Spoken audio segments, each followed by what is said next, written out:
We've just been looking at the nucleus of various atoms, and specifically the protons and neutrons. Now we're going to shift and put our focus for the first time in this chapter more on the electrons. And that's going to be our focus really for the rest of the semester. So going back to our very first page in this chapter, we've been just looking at the protons and neutrons in our isotopes, but now we're going to talk more about these electron shells.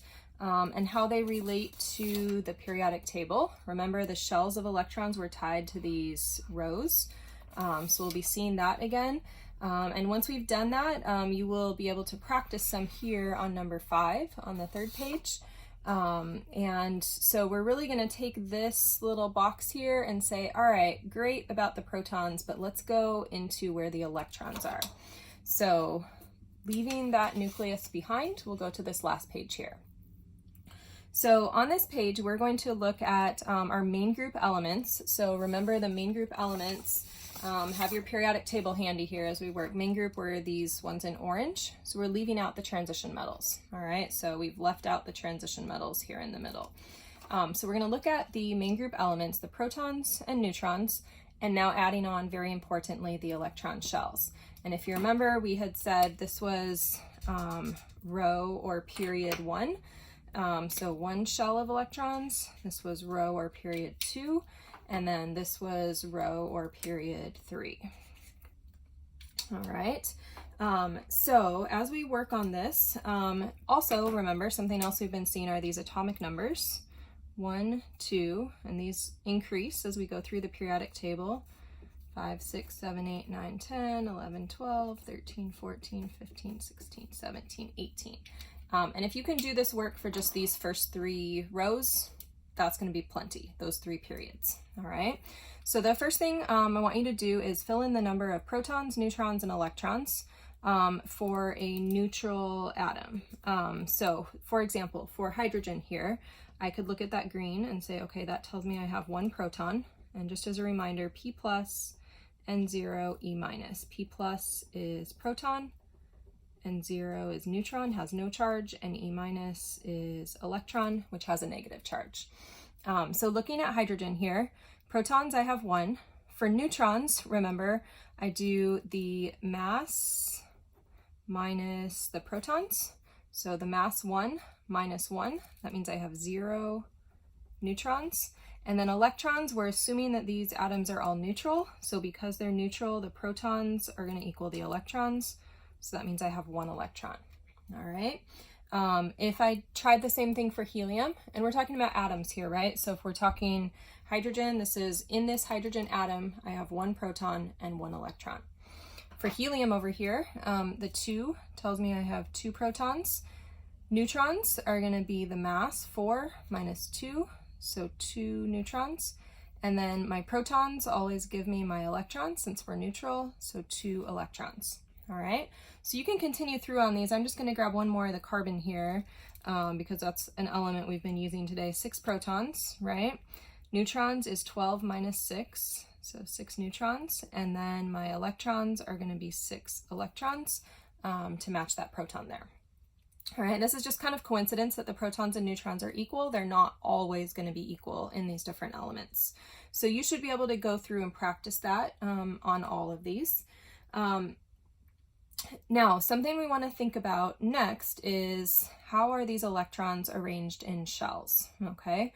So each box, 1 electron, 2 electrons, 3, 4, 5, 6. Each box is an electron, and where I put those electrons is going to depend on which period I count them in, okay? So here's what I mean. If I was to draw a picture of hydrogen, in the center, I've got my 1 proton with no neutrons, and then I'm just going to draw like half shells here. But if I could go back to the very beginning slide that we had, this shell would go all the way around actually in a 3-dimensional sphere. But this first shell here, first period, would have this 1 electron in it.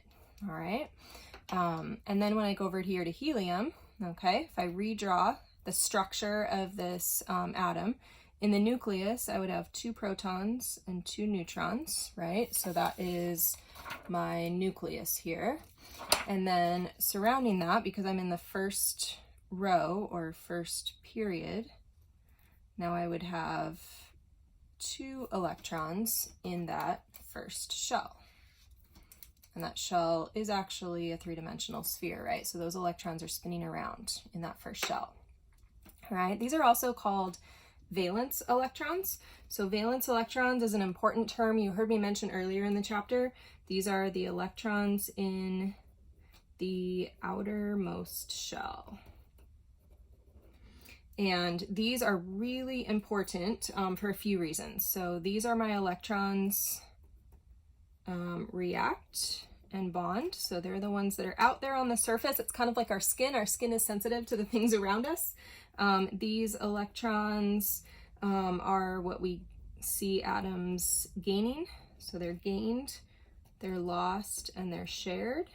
That's kind of what happens in the reactions. And we can also show these as dots if we don't want to have to draw out all these circles every time. So for hydrogen, for example, it has 1 valence or outer electron. So I could draw hydrogen with 1 little dot. Or over here for helium, where it has 2 valence electrons, I could draw, I'm going to actually put it up here, helium with 2 dots. All right, let me get rid of that. So these dots show us where our valence, or how many valence electrons we have. Okay, so outermost, well, there was only 1 shell. Let's take a look at lithium here, okay? So lithium now has 3 protons, right? 7 minus 3, 4 neutrons, and then 3 electrons, all right? In the nucleus, we put those 3 protons and 4 neutrons. And remember, just to connect here, that 1 proton or 3 protons, those are all like coming from the same place, right? So now I have 2 shells of electrons. 1 shell, 2 shells. And just to keep these straight, 1 shell, and then the second shell here, okay? I have 3 electrons that I need to plug into shells. So those 3 electrons, if I can count, starting at 1, first box 1, second box on the table 2.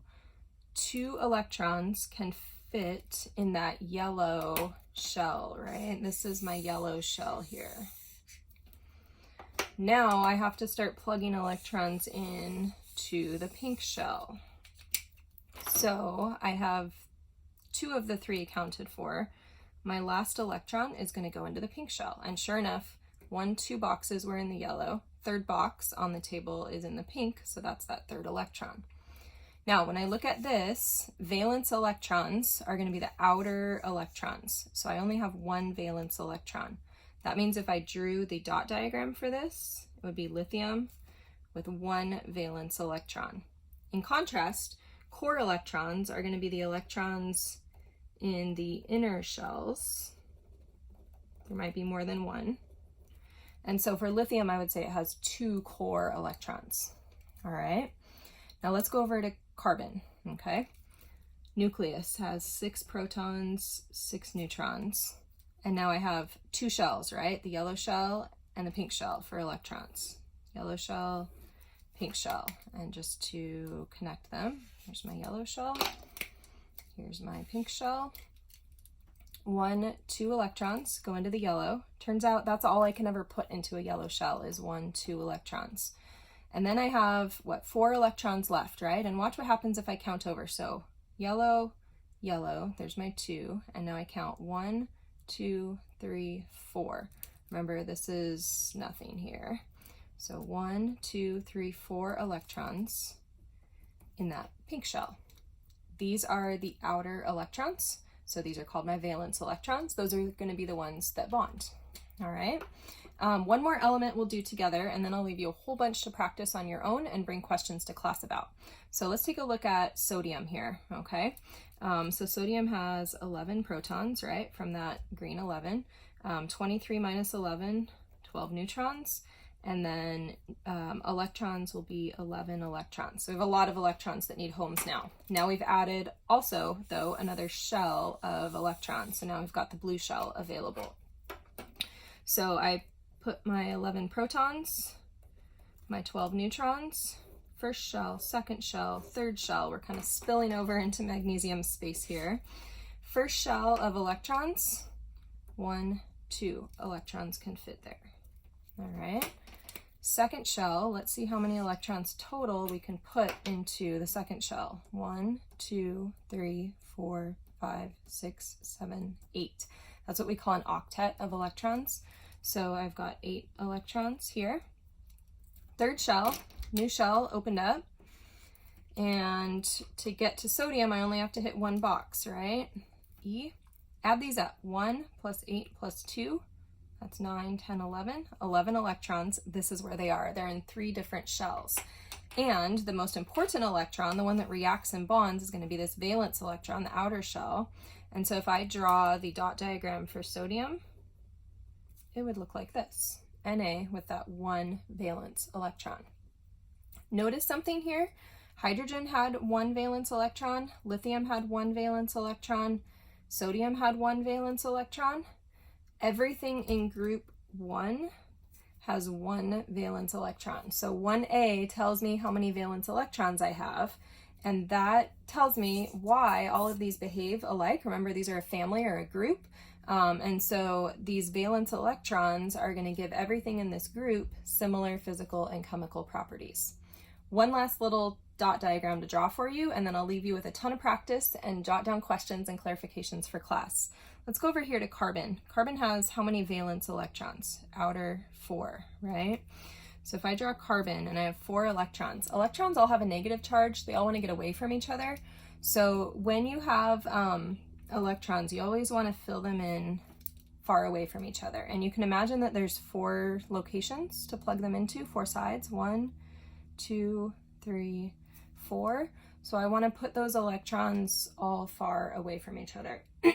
And then if I add more electrons, let's say we go over here to neon, okay? Neon's going to end up with 8 valence electrons. I can see that from the 8A here.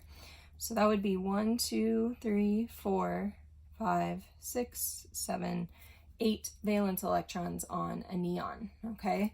So I don't pair these electrons until I have to, when I've got no more space to keep them alone. So lots of practice here, bring questions, and then just a heads up, you also have a lot of terms we've learned in this chapter, and they are all here for you on the final page. Good work.